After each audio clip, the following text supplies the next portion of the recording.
So empathy maps. Now that we know who her users are, Geraldine, who's 23, a sales rep, works in Benjamin Heads, has no car, relies on public transport, we need to get to know them a lot better. We need to know what they think, what they feel, the things they do and say.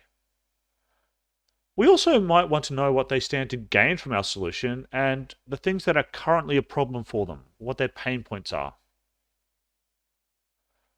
So to find out this information, we're going to create what's known as an empathy map. An empathy map can look something like this. There are various other presentations. It's essentially a page split into 4 quadrants.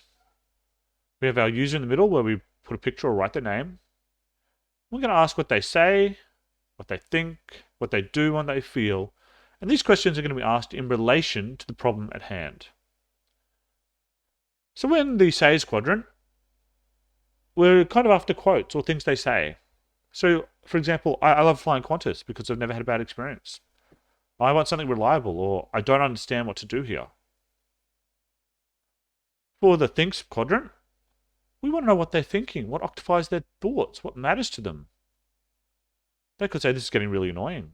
Or am I dumb because I just don't understand what's going on? For what that does, we are actually interested in what they really do, what we can observe. So it could be a website, they refresh the page numerous times if it's not loading quickly, or maybe they're shopping around to find the best price on a new item.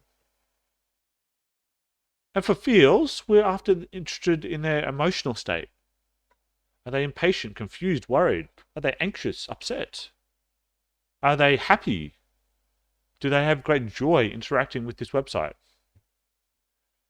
So the way I'm going to deal with this, I'm going to use an empathy map in this particular layout, where I have my user in the middle and I have my 4 quadrants where I see, say and do, think and feel and hear. And on the right hand side, I'm going to think about their gains, what they could gain from using my application, and their pain points. What's currently painful for them that I could potentially solve? So what we're going to do now is we're going to build an empathy map for Geraldine Jones. So I've just put her summary profile at the top, just to remind me information about her. When this is completed, I'm going to get rid of that and I'm just going to leave her name. So we know that she's 23, she's a sales representative and she lives in Benjamin Heads. She has no car, she catches the bus to work, and she rides a bike if she misses the bus.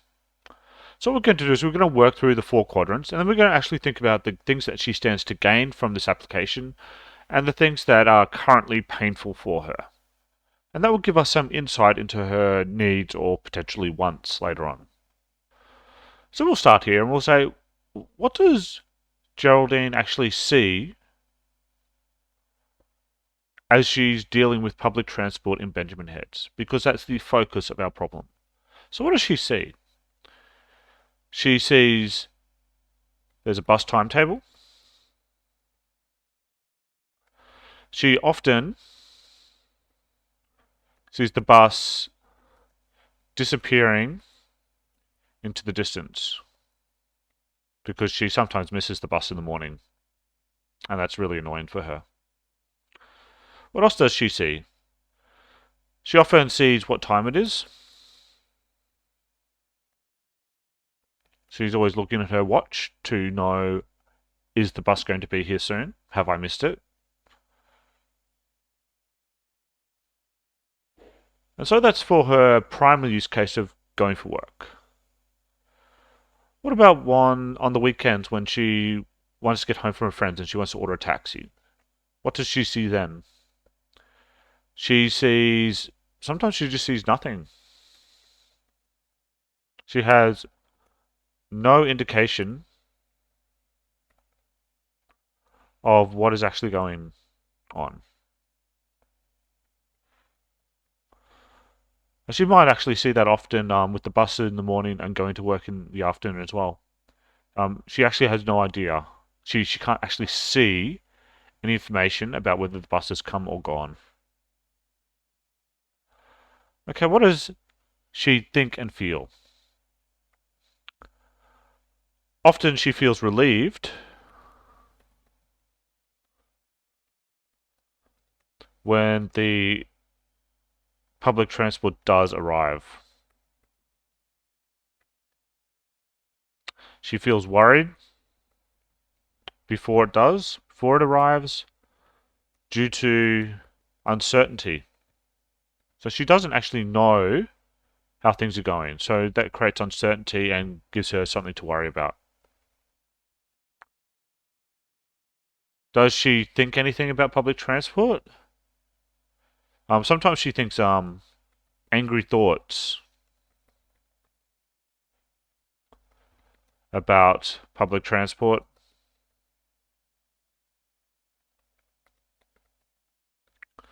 And wishes it was better organized.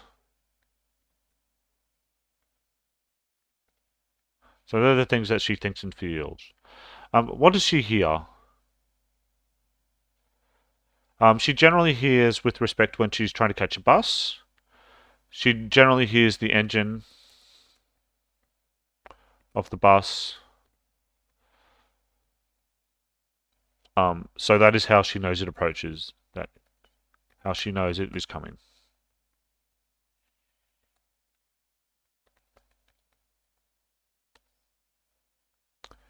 With respect to the taxi, the only way she knows the taxi's arrived is that she hears the horn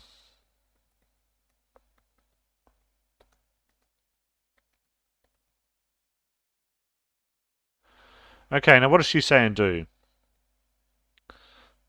Um, Sometimes when she misses public, she says bad words in frustration.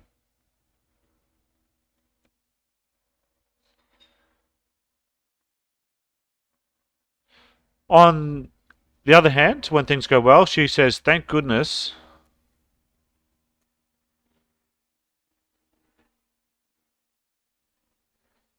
that it turned up. A lot of the time, you'll pretty much hear her every day going, where is the bus? And on the evenings, it's, where is the taxi?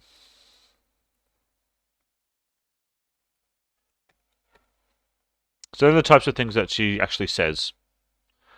What does she do?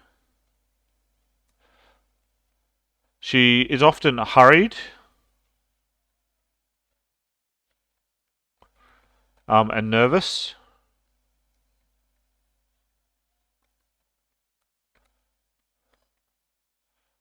When waiting for the bus. She's checking her watch, looking down the street. She doesn't really have a good time when she's waiting because she doesn't really know if the bus is coming or if she's missed it. She is often very early to the bus stop to make sure she doesn't miss it.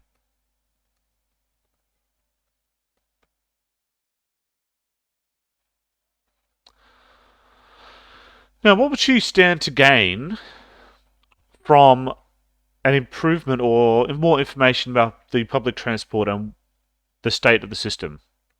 She stands to gain surety.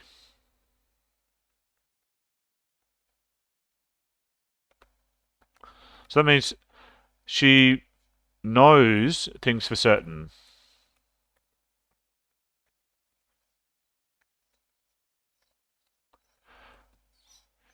That's what she stands to go. No, she stands to know things for certain.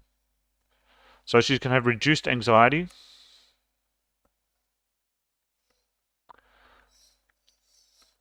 She may gain more time in the day because she knows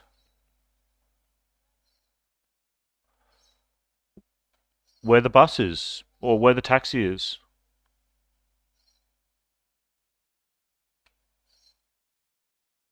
So they're the things that she's going to gain. She's going to reduce her anxiety and she's going to gain more time because she knows where things are. So what are her real pains? Her real pain points are not knowing if the bus has already come,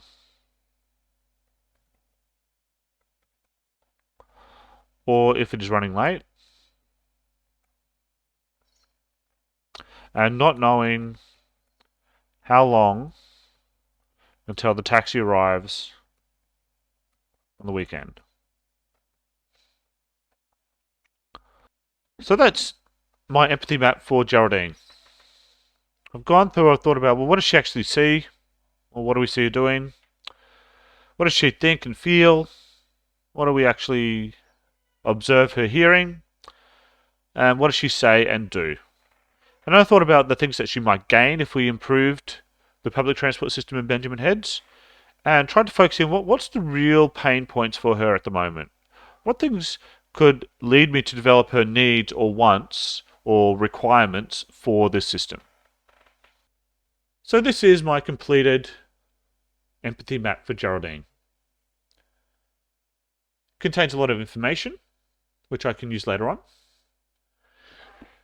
to develop a full persona of her.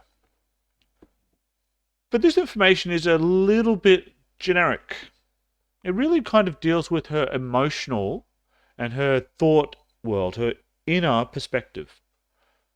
There's another tool that I can use to get more information about Geraldine that is sometimes a little more practical. I can observe the physical needs and wants that she has, as opposed to the emotional needs and wants that she may have. And that's through the development of what is known as a user journey map.